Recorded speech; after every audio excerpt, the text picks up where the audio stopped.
If I could give you anything, if I could pray one thing for you, I mean, above everything else, if you're truly a child of God, if I could give you one gift, it would be that you would comprehend something of His love for you.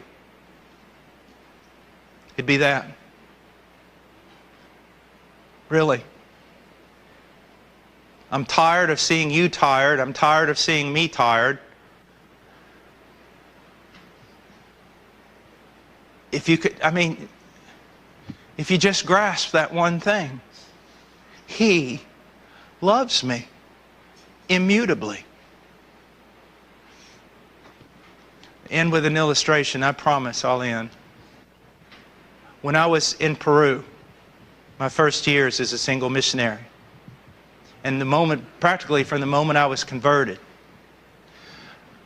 This is going to sound all psychobabble. I don't care. It's true. But when I was in school, I was never like in the inner circle. Not the best athlete, not the best this, not the best that. And I determined that when I became a Christian, yeah, it was fleshly. You can do your diagnosis, but please do it at home. Right now, just listen. I determined that would not happen to me in my Christian life. I determined that there wouldn't be this idea of there's Spurgeon and Martin Lloyd-Jones and all their inner circle, the guys that God really loves, and I'm outside somewhere. I determined that would not happen.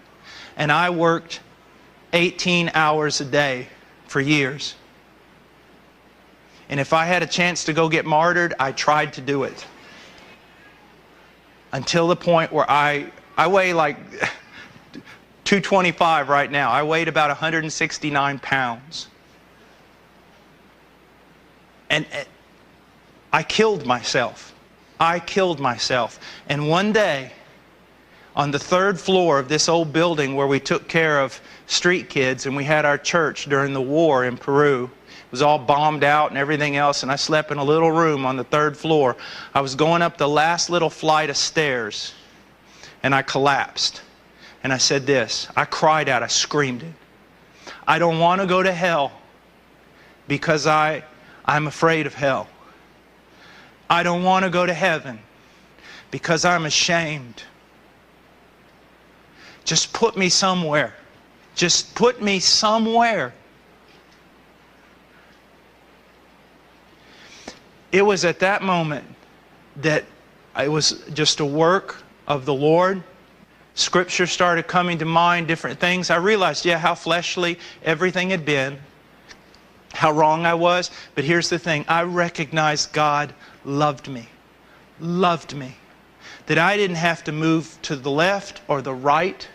That was the thing I thought that day. I was sitting on the steps and I was looking at myself and I realized I don't have to move a 1/4 of an inch to the left or a 1/4 inch to the right. I don't have to be a great missionary. I don't have to die as a martyr. I don't have to be a great preacher. I don't have to do anything because it is all in, it's God. It's in God. He did it all. He made the decision. He carries it through. He brings it to its end. I am loved. What a wonderful release. That it's just Him. It's Him. For every once, I'll take a Puritan statement and modernize it. For every one glance you take of yourself in the mirror, take 10 long looks at God and His love. You're loved. This is a terrible thing about being a preacher. I'm trying to tell you something. I'm trying to get something through your thick head. And it is this. God really, really, really does love you, immutably so, perfectly so. And it is all founded upon Him, His person, His decrees, His work through Christ on your behalf. All of it, it's done. It's done.